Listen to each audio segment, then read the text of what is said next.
Kementerian Koordinator Bidang Kemaritiman dan Investasi mempersembahkan Marves Podcast, arungi lebih dalam. Hai semuanya, selamat datang di Marves Podcast. Perkenalkan, saya Aya. Jadi hari ini tim Marves kalau misalkan dengerin episode-episode hari ini tuh akan dengerinnya suara saya gitu. Nah, tim Marves sesuai dengan judul di episode kali ini, hari ini kita akan kedatangan tamu yang akan menyapa tim Marves semua. Selamat datang kepada Bapak Agung Kuswandono selaku sekretaris. Assalamualaikum guys. Bapak Agung Kuswandono ini adalah sekretaris Kementerian Koordinator Bidang Kemaritiman dan Investasi. Mungkin Bapak boleh perkenalan dulu Pak sedikit biar tim Marves pada kenal nih semuanya. Nama saya Agung Kuswandono, biasa dipanggil Agung. Saya adalah Sekretaris Kementerian Koordinator Bidang Kemaritiman dan Investasi. Mulai menjabat sejak setahun yang lalu lah kira-kira ya. Lupa saya tanggalnya. Sampai sekarang. Oh. Biasanya panggilannya Sesmenko. Iya, kita biasanya lebih akrabnya kita manggilnya Pak Ses. Jadi mungkin nanti tim Marves juga dengernya, aku di sini akan manggilnya Pak Ses kayak gitu. Nah, sebenarnya kalau Pak Ses sendiri bergabung ke kementerian ini udah mulai dari kapan, Pak? Saya bergabung di Kemenko ini sejak awal berdirinya Kemenko. Berarti sebelum tahun 2015. Ya, sebelum ada tambahan investasinya ya, Pak. Namanya masih Kemenko Kemaritiman. Saya menjadi Deputi Sumber Daya Alam dan Jasa atau Deputi 2 waktu itu. Itu kondisinya di awal-awal pertama kali kementerian ini dibangun tuh kayak gimana tuh Pak, situasinya kan baru banget dan bidang yang baru banget juga kan Pak kemaritiman itu sebenarnya. Jadi Kementerian Koordinator Bidang Kemaritiman waktu mulai awal saya masuk itu memang belum ada apa-apa. Baru ada satu menteri dan ada beberapa deputi. Kantornya di sini tapi masih pinjam gitu. Artinya hanya beberapa lantai saja. Pegawainya masih sedikit. Kita masih merekrut pegawai dari mana-mana. Makanya Kemenko Marves ini itu pegawainya berasal dari berbagai instansi. Karena mereka tahu ada instansi baru melamar masuk ke sini. Iya. Jumlahnya baru mungkin 100-an lah waktu itu. Jadi kita betul-betul berjibaku menyiapkan segala macamnya. Pegawainya disiapkan, kantornya disiapkan, kemudian sarana prasarananya disiapkan, semuanya. Akhirnya bergerak sampai sekarang ini. Alhamdulillah kita sudah menjadi Kemenko yang established lah. Berarti Bapak mengalami pergantian dari menterinya yang pertama. Saya 3 menteri. Siapa aja tuh Pak? Dari Pak Indroyono Susilo, beliau yang merekrut saya masuk ke sini. Kemudian Pak Rizal Ramli, dan sekarang Menko kita Pak Luhut Binsar Panjaitan.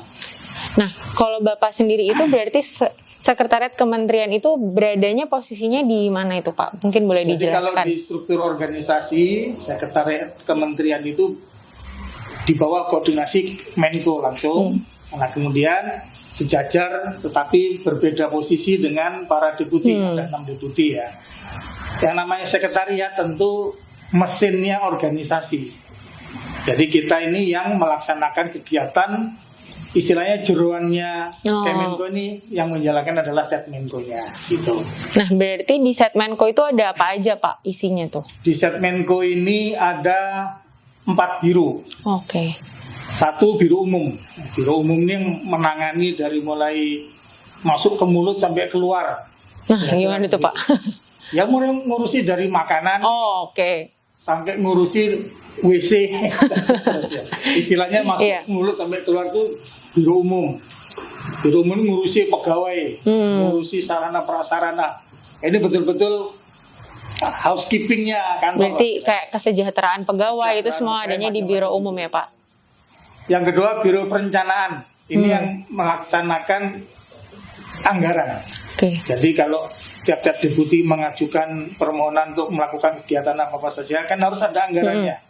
Dan itu sejak awal itu direncanakan dan yang melaksanakan proses perencanaannya adalah biro perencanaan. Yang ketiga biro hukum. Nah ini sangat penting karena semua kegiatan di Kemenko Marves sebagai bagian dari pemerintahan itu harus berdasarkan ketentuan perundang-undangan yang ada. Jadi semua kegiatan harus di-linkkan dengan dasar hukum apa, kira-kira gitu ya. Nah yang terakhir yang baru juga itu adalah Biro Komunikasi. Tempat kita. Termasuk yang ngurusi podcast ini. Betul. Karena kita melihat bahwa komunikasi dengan klien kita itu adalah masyarakat. Iya. Komunikasi dengan KL-KL terkait yang kita koordinasikan maupun KL-KL terkait yang ada di pemerintahan, komunikasi dengan masyarakat, YouTuber semacam-macam itu harus ada yang menangani supaya message dari pemerintahan itu sampai. Karena kita tahu banyak juga message yang negatif dan yang hoax yang sampai kepada masyarakat. Ini yang harus kita lawan karena pemerintah ini sudah sangat luar biasa bekerja untuk masyarakat kan gitu. Harus kita berikan berita yang benar. Untuk itu kita siapkan Biro Komunikasi selain untuk humas juga untuk protokoler menangani kegiatan Pak Menko. Nah, Pak, tadi kan Bapak sempat ngomong juga tuh kayak kita ini di Biro Komunikasi juga berkomunikasi nih dengan KL-KL terkait dan KL yang ada di bawah kita. Kan Kemenko kita ini sering banget Pak dibilang ini kok ngurusinnya transportasi juga, ngurusin lingkungan juga. Nah, sebenarnya 7 KL di bawah kita ini ada apa aja, Pak? Jadi gini, secara struktural ada 7 KL. Ya.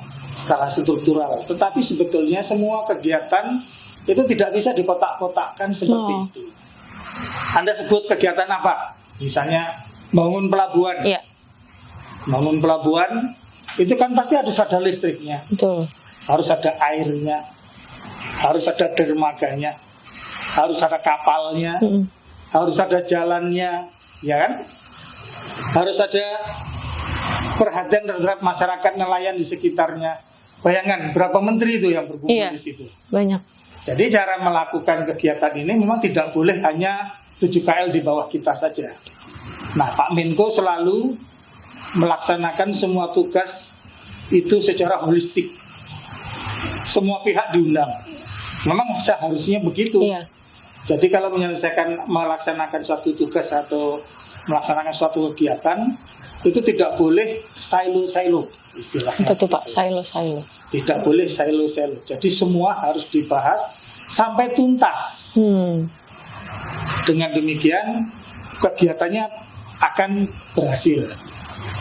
Karena kalau kita misalnya hanya membuat pelabuhan dibangun jadi, mungkin yang membangun pelabuhan merasa tugasnya sudah selesai.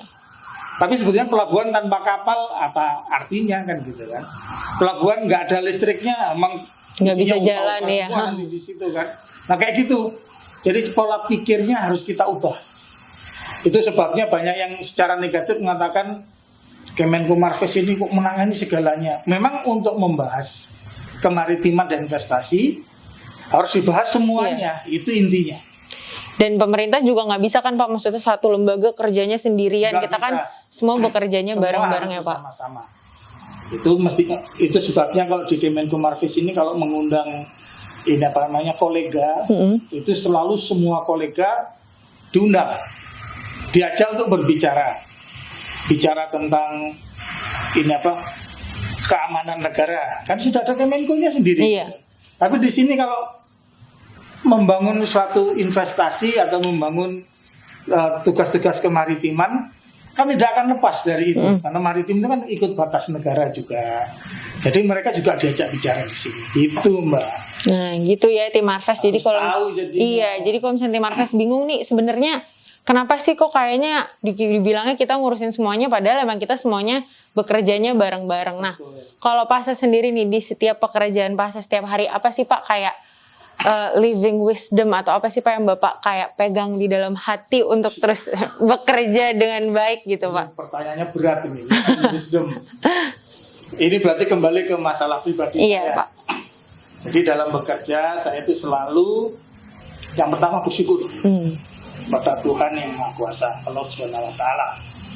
Karena saya diberi kesempatan untuk bisa berkiprah di bidang pekerjaan saya saat ini. Yang kedua saya bersyukur karena saya diberi orang tua yang terus mendukung saya. Tapi beliau sekarang sudah almarhum dan almarhumah. Saya hanya bisa mendoakan. Kedua orang tua saya inilah yang membuat atau mencetak saya dari sejak lahir sampai saya jadi seperti sekarang. Yang ketiga, yang tidak kalah pentingnya, partner saya, istri saya. Di Tim Marves keluarga gitu ya Pak? Keluarga, betul, keluarga. Terutama istri saya, karena sejak dia mengatakan mau menjadi istri saya itu, yakin dia selalu berdoa agar suaminya sehat, selamat, dapat bekerja dengan baik, sehingga sampai sekarang. Alhamdulillah. Itu secara ini apa namanya pribadi kekeluargaan saya. Yang kedua, saya punya saya sebut platform lah. Sebagai PNS kita tuh sudah harus memahami bahwa namanya PNS, pegawai negeri sipil atau ASN, aparatur sipil negara, kita ini adalah abdi negara dan abdi masyarakat. Yang namanya abdi itu pelayan. Abdi gitu ya Pak. Intinya kita ini melayani masyarakat. Jadi kita sudah harus siap untuk melayani. Jadi kalau ada protes, ada keluhan, jangan terus kemudian merasa kita sebagai pejabat kok ada yang mengeluh, kita nggak senang. Tidak, terbalik. Justru semua keluhan kita tangkap sebagai perbaikan dalam diri kita. Kita berusaha lebih keras untuk menjadi baik. Yang selalu sampaikan kepada lingkungan saya, adik-adik saya terutama yang baru-baru, yang muda-muda ini, skill, knowledge, dan attitude. Jangan lupa 3 ini. Jadi skill, kepandaian ini keahlian-keahlian kita, ada ahli bahasa, komputer, banyak ya Pak. Macam-macam itu silakan dikembangkan. Knowledge, pengetahuan tentang kemaritiman, pengetahuan tentang kenegaraan, pengetahuan tentang hukum, segala macam selalu dikembangkan. Yang tidak kalah pentingnya adalah attitude. Attitude ini kalau orang Jawa unggah-ungguh, tata krama, jangan dilupakan. Karena biasanya kalau sudah era milenial, karena kita terbiasa untuk berkomunikasi melalui WA secara verbal, presiden aja dimaki-maki, kan? Itu untuk PNS tidak boleh seperti itu kan. Nah, menjaga ini merupakan satu keahlian sendiri yang harus kita miliki sebagai pegawai negeri sipil, sebagai pegawai Kemenko Marves, kira-kira begitu. Ini satu platform. Platform yang kedua yang selalu saya sampaikan adalah setiap kegiatan di Kemenko Marves atau di pemerintahan itu pasti harus siap planningnya, organizingnya, actionnya, dan controllingnya atau monefnya, monitoring, evaluasi. Kegiatan itu tidak hanya action. Sebelum action selalu ada perencanaan. Saya selalu sampaikan, kalau kita gagal dalam merencanakan, itu sama dengan merencanakan kegagalan. Itu Kaplan yang ngomong, yang ahli tentang perencanaan. Saya selalu pakai itu. Makanya melakukan kegiatan jangan cuma pak action saja kita merasa sukses. Setelah direncanakan terus dilaksanakan, jangan lupa selalu di kita ini ada monefnya, ada pelaporannya. Kadang-kadang kita lupa ini. Ingat ya, anggaran yang kita pakai itu adalah anggaran dari pemerintah atau dari APBN yang harus dipertanggungjawabkan. Itu planning, organizing, dan controlling itu kita pakai. Kemudian masih banyak lagi platform-platform secara individual yang harus kita lakukan. Tapi intinya jangan mudah menyerah, harus tetap selalu belajar, hormati yang lebih senior, karena senior itu artinya pengalamannya lebih banyak kan gitu. Junior mungkin lebih pintar, tapi attitude itu bukan hanya kepintaran gitu kan. Nah, platform yang terakhir itu selalu saya ingatkan bahwa dalam hidup ini ada 3 istilahnya kepintaran yang harus kita kembangkan. Satu, kepintaran otak. Orang nyebutnya IQ. Yang kedua, kepintaran emosi. EQ ya Pak. Emotional quotient. Ya kan? Jadi ada yang pintar tapi itu nggak bisa mengerti emosinya. Komunikasi dengan orang nggak sopan segala macam, karena merasa dirinya paling hebat, itu pasti gagal. Dan yang tidak kalah pentingnya adalah spiritual quotient. Makanya ada Kegiatan yang selalu kita kembangkan di Kemenko Marves itu ISQ, tujuannya adalah untuk itu. 3 keahlian ini harus dikembangkan oleh seluruh pegawai.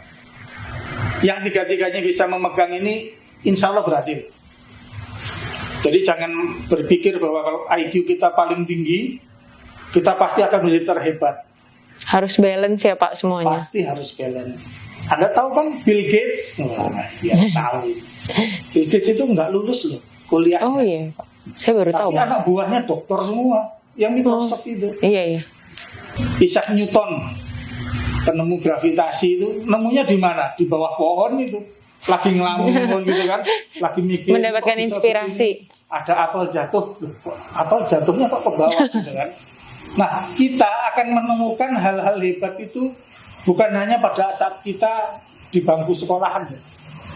Hal-hal hebat itu muncul mungkin pas kita mancing, pas kita ngobrol, gitu kan, pas kita ngelamun. Jadi semua kesempatan tolong dijadikan bahan untuk belajar. Tuh kira-kira. Nah, kalau Pasnya sendiri Pak, kalau misalnya di dalam, misalkan Pasnya harus ngomong nih di depan banyak orang, atau misalkan lagi kerjaan, biasanya Pasnya sendiri menemukan inspirasi pekerjaannya lewat mana Pak? Sebetulnya inspirasi itu ya tentu satu dari pembelajaran ya. Saya sejak masuk jadi CPNS itu tahun 91. Udah lama. Itu saya melaksanakan apa yang dilaksanakan oleh teman-teman CPNS sekarang ini.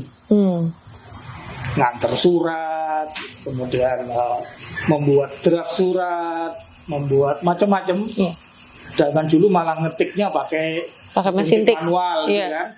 Sekarang udah canggih-canggih gitu kan. Membuat draft surat ke sana ke sini. Itu dulu diperintah. Itu saya nggak sadar kalau itu menjadi bagian dari pembelajaran saya. Sekarang kan kita sudah dilakukan workshop mengenai tata naskah dinas, gitu kan? Workshop mengenai pembuatan surat. Dulu saya belajar sendiri, Mbak. Jadi pusing-pusing sendiri tuh salah, ulang lagi, diganti gitu kan. Tapi jadi pembelajaran. Jadi kalau sekarang saya mengoreksi surat, ilmu itu sudah ada sekian puluh tahun yang lalu, jadi sudah mendarah daging. Nah kalau inspirasi muncul, saya memang terbiasa. Inspirasi itu muncul kalau nggak malam hari. Biasanya mau tidur, biasanya besok ada rapat apa gitu kan.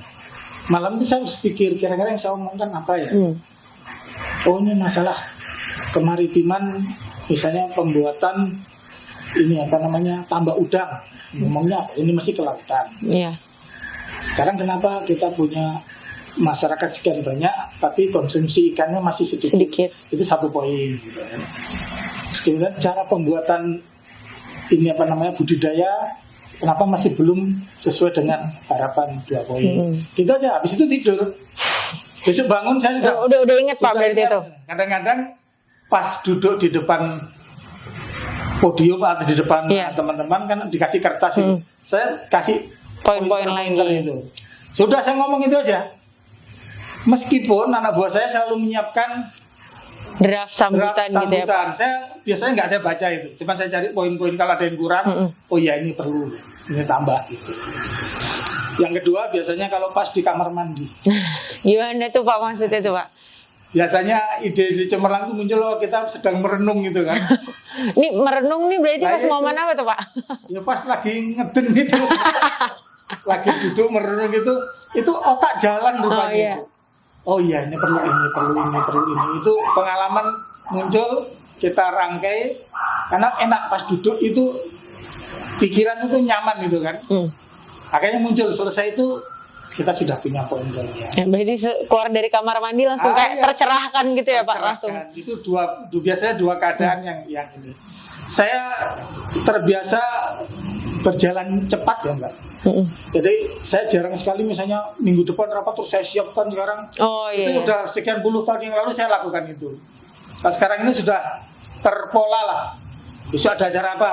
Sekarang sudah ini. Saya bikin poinnya selesai. Iya, apalagi Bapak berarti di dalam satu hari misalkan harus ngasih arahan atau sambutan bisa lebih dari 1 kali kan. Jadi dari sini pindah ke sini. Itu poin-poinnya sudah saya buatkan itu. Ya memang mungkin berdasarkan pengalaman aja itu ya. Jadi makanya latihan itu perlu lah. Nah sekarang media untuk latihan tuh luar biasa kan.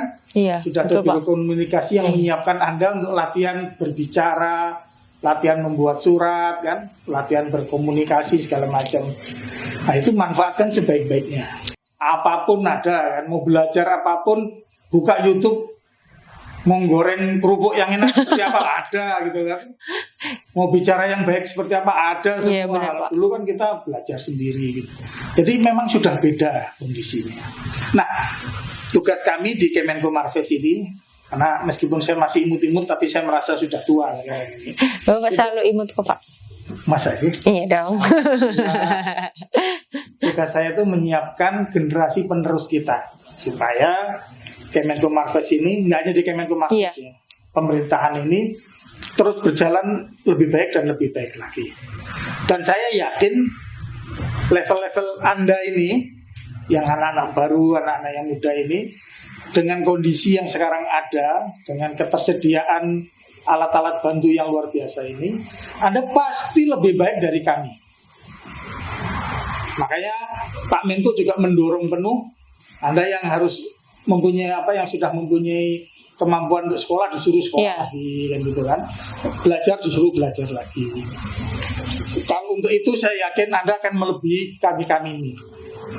Yang harus Anda kembangkan dan itu tidak bisa instan adalah attitude tadi. Itu tidak bisa instan. Karena harus belajar mengikuti kehidupan.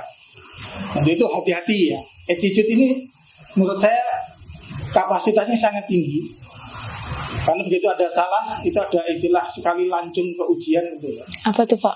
Jadi sekali Anda melakukan kesalahan dalam ujian, tek misalnya, iya. itu akan hancur semua di belakangnya. Sama dengan Anda bekerja ini. Sekali Anda keliru, misalnya ada pimpinan yang tidak senang, merasa tidak senang itu akan terbawa terus. Iya. Dalam penilaian Anda akan selalu terbawa. Itu jelek Pak dulu Pak, mestinya gitu. Itu setiap ada penilaian itu akan muncul. Nah, makanya jangan sampai terjadi seperti itu. Apalagi kalau yang dinilai, itu kurang ajar Pak. Kata-kata kurang ajar, tidak jujur. Iya. Itu adalah attitude yang sangat krusial. Begitu sekali Anda tidak jujur, selesai Anda. Nggak hanya di pekerjaan, dimanapun gitu ya. Sekali Anda dicap kurang ajar, perbaikannya begitu lamanya itu. Karena Anda harus mengembalik kekurangan ajaran itu menjadi lebih baik lagi, ya kan? Dan harus mengembalikan orang-orang yang dulu Anda kurang ajari kan gitu. Nah hal begini itu attitude namanya, itu jangan sampai salah. Itulah perlunya ada perkembangan ke depan, belajar dan belajar. Itu.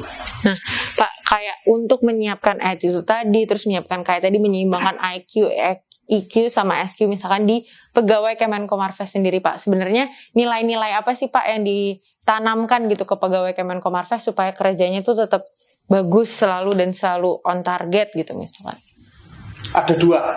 Yang pertama jangan lupa saya ulangi yang omongan awal saya itu selalu bersyukur. Anda menjadi pegawai Kemenko Marves itu Anda menyingkirkan berapa saingan. Berapa yang lamar satu tempat itu mungkin ada banyak ratusan orang. Bu. Nah Anda dapat itu kan dipilih oleh Yang Maha Kuasa. Kalau Anda tidak bersyukur, bisa-bisa Yang Maha Kuasa membalik kondisi Anda menjadi lepas lagi. Itu satu. Yang kedua di Kemenko Marves ini punya corporate values. Apa itu Pak? Yang namanya paten. Mungkin tim Marves sering dengar Pak. Kalau kita semua menggunakan values yang saat ini teman-teman sedang melakukan evaluasi apakah paten tetap berjalan atau tidak. Tapi saya jelaskan dulu, paten itu passion. Passion itu kesenangan untuk bekerja. Anda senang kerja di bidang humas. Atau sebetulnya bukan soal senang. Anda sekarang diperintahkan bekerja di bidang humas. Senangilah pekerjaan. Oh iya. Tuh ya. Kalau Anda nggak seneng, itu jadi beban. Jadi capek kerjanya betul Pak. Aduh, saya harus ngurusi bikin ini.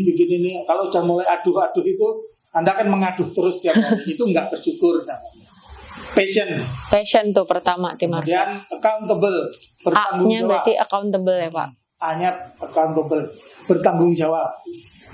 Semua pekerjaan harus diselesaikan dengan baik, harus dipertanggungjawabkan. Kalau penggunaan anggarannya harus dipertanggungjawabkan dan seterusnya. Ya. Kemudian apa tadi? PA. T Pak berarti T. sekarang. Teamwork. Teamwork. Teamwork itu seperti ini. Kerjanya Ada yang bareng-bareng. wawancara, ada yang megang ini apa namanya? Recorder Pak. Order, ada yang megang kamera, ada yang tengok-tengok di pinggir. Ini semua belajar gini. Iya benar Pak. Ada yang nanti akan jadi sutradaranya, yang jadi editornya, Iya. kayak gitu. Itu teamwork namanya. Kalau berhasil, yang berhasil itu tim. Gitu. Meskipun nanti pasti ada yang menonjol 1-2. Tapi tetap semuanya Tapi itu hasil kerja adalah tim. pekerjaan tim, namanya teamwork. PAT. Pak sekarang. E itu efektif dan efisien. Bekerja efektif itu artinya mencapai sasaran. Jadi kalau kita dari Jakarta ditugaskan ke Surabaya, Iya. efektif itu sampai ke Surabaya. Oh, oke. Kalau efisien, kita bisa sampai ke Surabaya itu bisa 3 bulan yang akan datang, iya. bisa 2 hari, bisa 2 jam, gitu kan? Itu efisien namanya. Mana yang paling Efisien, menggunakan ini apa namanya sumber daya yang sangat terbatas, yang lebih efisien yang mana? Ada yang bekerja disuruh buat laporan 3 minggu nggak jadi, nggak efisien, gitu kan? Ada yang disuruh bikin laporan seminggu kumpulkan, ya besok sudah dikumpulkan. Ada yang sangat efisien. Nah, orang-orang seperti ini nanti akan berbeda. Iya, hasilnya. Hasilnya akan berbeda. PATE N Pak sekarang terakhir. N itu networking, Network. dijaring. Tadi yang sampaikan di depan tuh, kalau kita melakukan kegiatan, jangan hanya berpikir kelompoknya sendiri atau berpikir silonya sendiri. Dan mengotak-kotakan Cara gitu ya berpikirnya Pak. selalu harus holistik. Kemudian kita kumpulkan semua pihak yang terkait. Karena semakin banyak yang memberikan masukan akan semakin baik. Tapi harus pandai mengelolanya tadi. Kalau masukan-masukan terus kemudian ribut itu namanya medsos. Yang hoax mana, yang bener yang mana, terus ada yang suka komentar tok tanpa solusi segala macam. Nah, kita tidak. Kalau kita network ini bekerja betul-betul orang yang terlibat, kita ajak, kita minta masukannya, kita minta pekerjaannya jadi. Itulah yang harus dikerjakan di Kemenko Marves. Jadi sebenarnya tadi berarti passion, accountability, teamwork, effective, efficient, dan networking. Jadi ini sebenarnya nggak cuma buat pegawai Kemenko Marves aja ya Pak. Sebenarnya buat tim Marves semua yang ada di rumah juga bisa menerapkan Semuanya paten itu kan Pak. Dan values ini tentu adalah values yang baik ya. Iya. Jadi apapun valuesnya jalankanlah. Ditambahi dengan values-values yang selalu kita kembangkan di sekitar kita seperti tadi kejujuran, kemudian kerja keras, kayak gitu-gitu. Namanya values itu Anda akan berkembang nanti. Hanya di kantor ini sudah dibuatkan corporate values-nya. Gitu nih Pak, tapi saya salah fokus dikit. Tadi kan Bapak bilang support system keluarga tuh penting banget nih. Saya salah fokus sedikit. Mungkin tim Marves bisa lihat nih di backgroundnya banyak foto-foto Pases dan keluarganya. Ini foto Pases yang dulu ya Pak? Ini zaman saya masih jadi Dirjen Bea dan Cukai. Jadi saya dulu eselon 1 saya itu di Kementerian Keuangan. Oh, oke. Direktur Jenderal Bea dan Cukai tahun 2011. Baru setelahnya pindah ke? Tahun 2015 pindah ke Kemenko Marves.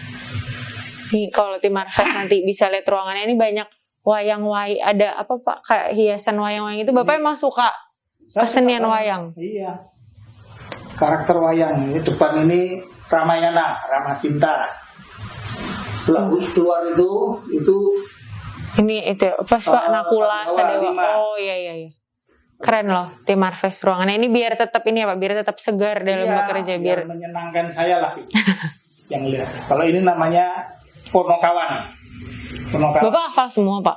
Hafal. Bapak mempelajarinya dari kecil? Dari kecil saya belajar itu. Gitu. Satu persatu karakternya itu saya tahu. Jadi kayak dia ceritanya kayak gimana Bapak hafal juga semuanya? Ini Keren. dulu jadi dari mana, ini dari mana, itu siapa, itu tahu saya. Jadi bekerja itu otak kita katanya ini, itu ada otak kanan dan otak kiri. Otak kanan itu untuk pekerjaan yang sifatnya hitung-hitungan, presisi. Yang kerja di kantor ini otak kanan biasanya. Tapi jangan lupa otak itu harus seimbang kanan dan kiri. Kiri itu adalah otak yang dealing with kesenian. Iya.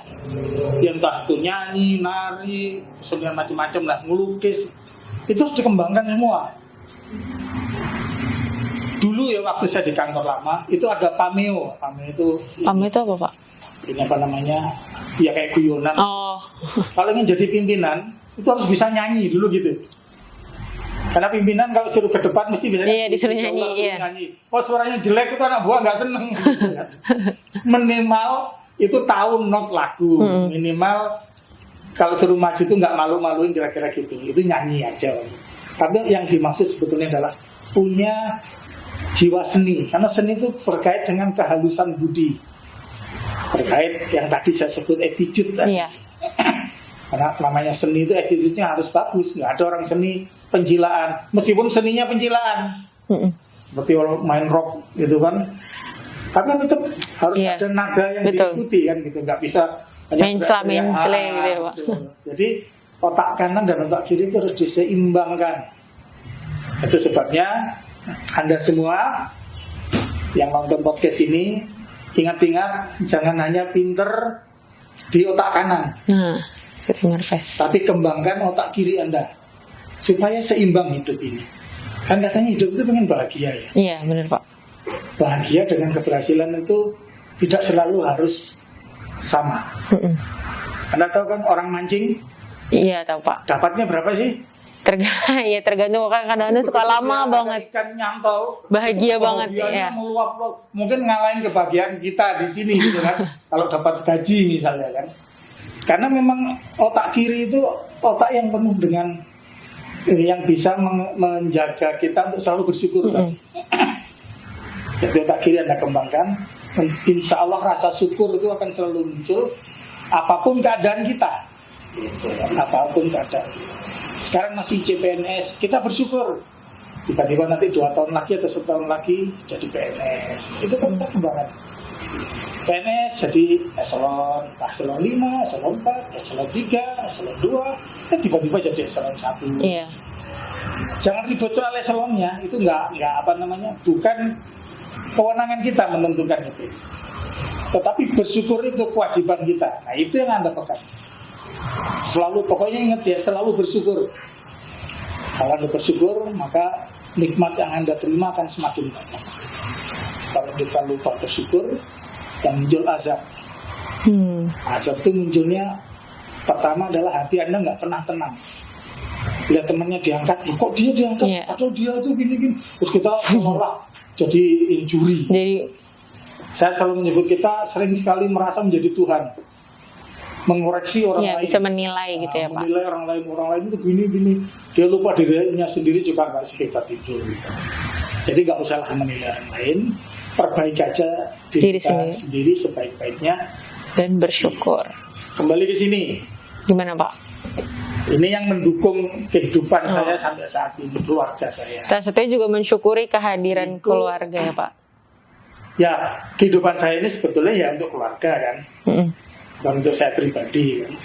Alhamdulillah anak saya sekarang sudah gede-gede. Yang satu itu sudah menikah itu. Iya, ini ada fotonya. Yang satu sudah menikah, yang satu lagi sedang di Brisbane, sedang kuliah. Insya Allah tahun ini lulus. Iya. Tahun ini lulus ya tinggal menapaki kehidupan berikutnya. Gitu. Nah Pak, tadi ngomongin bersyukur, salah satunya juga adalah kita bersyukur ya Pak, sampai hari ini alhamdulillah saya, Pak Ses juga masih diberikan kesehatan di tengah situasi yang lagi pandemi COVID-19 saat ini kan Pak. Makanya nih tim Marves kalau misalnya sambil nonton di YouTube kayak kalau bingung kenapa nih kok Ayah sama Pak Ses dua-duanya sama-sama pakai masker, karena kita tetap mematuhi 3M ya Pak, memakai masker, mencuci tangan dan menjaga jarak, walaupun di sini nggak ada SIM cuci tangannya. Nah Pak, kan kemarin Kemenko Marves di awal bulan Maret kemarin kita udah awal bulan Maret ya? Kok bulan Maret sih Pak? Salah, awal bulan Februari. Tengah deng Februari, maaf. Karena vaksin keduanya awal bulan Maret. Kita telah melaksanakan penyuntikan vaksinasi COVID-19. Nah, mungkin Pak Ses bisa bisa ngomong ke tim Marves sebenarnya manfaatnya vaksin apa, dan terus habis itu untuk meyakinkan tim Marves semua juga di rumah nih Pak. Pertama, kita harus berterima kasih kepada Pak Menko dan Pak Deputi 6 yang ikut berupaya untuk mengadakan vaksinasi di kantor kita ini. Vaksinasi ini adalah upaya yang sangat terukur, terstruktur untuk melawan COVID. Iya. Jadi saya mendapatkan info bahwa seluruh masyarakat Indonesia itu akan divaksin untuk melawan COVID. Nah, nanti pada saat vaksinasi berlangsung sampai dengan 70% penduduk Indonesia divaksin, itu relatif sudah oke. Yang 30 ini nanti akan bisa di cover oleh 70 ini menjadi herd immunity. Gitu kan. Untuk itu Kemenkumham dimulai dulu pertengahan bulan kemarin, mulai dari eselon 1 sampai semuanya sampai supir, pramusaji segala macam semua. Nanti vaksin yang kedua insya Allah awal Maret. Diharapkan yang ini COVID-19 ini segera selesai. Kita sudah lebih setahun ya. COVID ini telah mengganggu ekonomi kita, mengganggu keseharian kita. Tetapi tetap hikmahnya yang harus kita ambil. Mungkin ini ilmu baru atau bukan ilmu baru, bahwa selalu ada hikmah di balik. Bener Pak. Suatu kejadian gitu ya Pak. Itu kalau saya sitir ada ayat Al-Quran, surat Al-Insyirah namanya. Di balik kesulitan itu selalu ada kemudahan. Ini juga begitu. Kita terkena COVID, tapi kemudian muncullah yang namanya WFH, kemudian ada Zoom meeting, VidCon. Ternyata kita bisa kerja dari jauh-jauh, bisa makin efektif masalah juga ya Pak, bareng-bareng efisien. Nah, nanti kalau si COVID ini selesai, Zoom meeting pasti akan masih tetap jalan. Ya kan? Terus jalan. Karena ternyata tidak harus temu muka, ada pekerjaan yang bisa selesai. Memang ada pekerjaan-pekerjaan yang sifatnya harus temu muka, tapi ada yang tidak temu muka bisa selesai. Pekerjaan juga tetap bisa jalan, gitu kan? Nah, sekarang kita masih sedikit terguncang dengan adanya COVID, tapi insya Allah tahun ini adalah tahun pemulihan, pemulihan ekonomi dengan pelaksanaan vaksinasi. Karena itu kita minta semua pegawai melakukan vaksin. Insya Allah nanti keluarga kita ajak juga vaksin kalau vaksin sudah siap. Setelah itu makin berkembang ke semuanya, COVID insya Allah akan selesai. Jadi harus ditangani, bukan dikeluhkan. Nah itu dia. Kalau jangan mudah mengeluh. Semua itu cobaan itu pasti ada. Ada ininya ya Pak, ada jawabannya. Allah menurunkan COVID itu pasti nggak sia-sia. Betul. Membuat kita lebih tough. Gitu. Gimana Pak kemarin rasanya divaksin? Setelahnya ada, kan banyak yang nanya, nanti setelahnya berubah jadi Titan gitu Pak. Dia ngomong jadi hutan gitu. Berubah jadi Thanos. Gimana Pak kemarin rasanya setelah disuntik? Apakah ada kayak pusing atau nggak ada apa ya Pak? Biasa aja. Paling kayak kalaupun pegel ya itu kan seperti biasa vaksin ya Pak. Iya. Barang dari luar ya pegel-pegel sedikit biasa. Saya kan udah biasa disuntik. Jadi nggak usah terlalu membesar-besarkan hal yang tidak perlu gitu loh ya. Kadang-kadang kamu suntik kok sakit, ini sakit. Ya kalau dulunya memang sakit kan sudah dikontrol oleh dokter. Ada yang boleh disuntik, ada yang enggak. Santai-santai aja hidup ini, nggak usah ruwet gitu. Gitu tim Marves. Nah, terakhir Pak, mungkin selain tadi pesan-pesan untuk tetap jaga kesehatan, tetap mau divaksin juga, pesan untuk seluruh tim Marves yang ada di rumah gitu, untuk tetap menjalankan hari-harinya, tetap misalkan percaya sama pemerintah gitu Pak. Kalau misalkan kita tuh melakukan semuanya juga buat masyarakat di rumah gitu. Jadi untuk semuanya, bukan hanya tim Marves, tapi ya yang melihat podcast ini, bahwa pemerintah itu percayalah telah bekerja dengan sangat keras untuk menyelesaikan berbagai masalah. Dan langkah-langkah yang diambil itu bukan langkah-langkah yang tanpa dipikir. Kalau ada yang tidak puas itu pasti tidak mungkin memuaskan 270 juta orang semua puas, itu nggak ada, ya kan?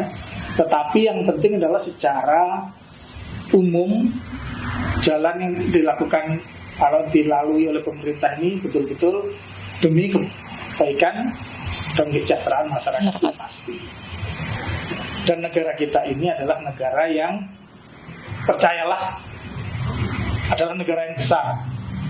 Kita adalah negara maritim terbesar di dunia. Iya. Hanya sekarang ini mungkin manajemennya yang perlu kita perbaiki. Kalau sumber daya alam, nggak ada yang ngalahin Indonesia ini. Kita ini sumber daya alam semuanya ada. Kemudian pasar, Indonesia ini pasar terbesar juga nomor 4 di dunia.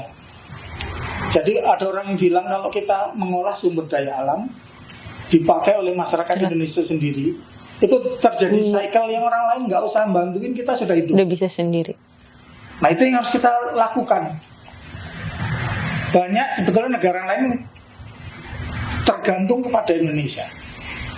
Hanya kita nggak sadar saja. Nah sekarang mari kita bangun, kita menyadari kehebatan kita ini. Mari kita kelola dengan pengelolaan yang baik dan benar. Itu. Jadi ke depan, makanya selalu saya sampaikan adik-adik ini, penerus kita ini, jangan kemudian mudah patah semangat. Yang namanya cobaan-cobaan itu akan selalu muncul. Dari dulu zaman saya kecil sampai sekarang Anda menggantikan saya nanti juga akan coba itu akan selalu ada. Modelnya pasti akan berubah-ubah, tapi cobaan itu selalu ada. Jangan mudah menyerah, jangan inferior. Kalau ketemu orang luar terus kita mengkeret, kayak orang luar itu hebat semuanya. Kita lebih hebat dari mereka karena sumber daya ada di kita. Tinggal kita olah, tinggal kita. Anda tahu nggak? Dulu ada SMK itu, mobil buatan anak-anak. Saya tahu Pak. Itu. Bisa tuh kita bikin mobil? Betul, Pak. Bisa. Kita bikin pesawat? Bisa. Bikin kapal? Bisa. Apa sih nggak bisa gitu kan? Kita menghack, meretas apa namanya? Itu para peretas kita tuh anak-anak SD, SMP itu sudah bisa meretas di website gitu ya Pak. Cyber nggak karuan itu kan. Pinter Mbak. Cuma pesan saya selalu attitude-nya harus dijaga tadi itu ya. Iya. Skill, knowledge, attitude itu harus tiga-tiganya kita pegang. ESQ tadi tiga-tiganya kita pegang. Maka Indonesia akan menjadi hebat, dan hebatnya itu bukan hebat karena ini keserakahan atau kecerobohan, tapi memang karena pribadi negara yang luar biasa. Dan saya yakin insya Allah kita akan menjadi ke arah itu dalam waktu singkat ini. Setelah Anda nanti menggantikan kami ini, saya yakin nggak ada yang bisa ngalahkan Indonesia. Asal jalannya benar seperti yang saya sampaikan tadi. Ya, kalau enggak kita akan mengulangi kesalahan yang sama. Anda masih terus dicecar oleh negara-negara luar, didikte melakukan ini itu. Makanya inferioritas hilangkan. Kita harus paten. Paten tadi. Terus paten semangat berjalan ke depan ya Pak. Iya. Oke, terima kasih banyak Bapak Agung, terima kasih Pak Ses. Terima kasih tim Marves. Berarti quote hari ini, hidup harus bahagia, bersyukur, hidup seimbang semuanya, dan harus paten. Paten. Dadah. Assalamualaikum.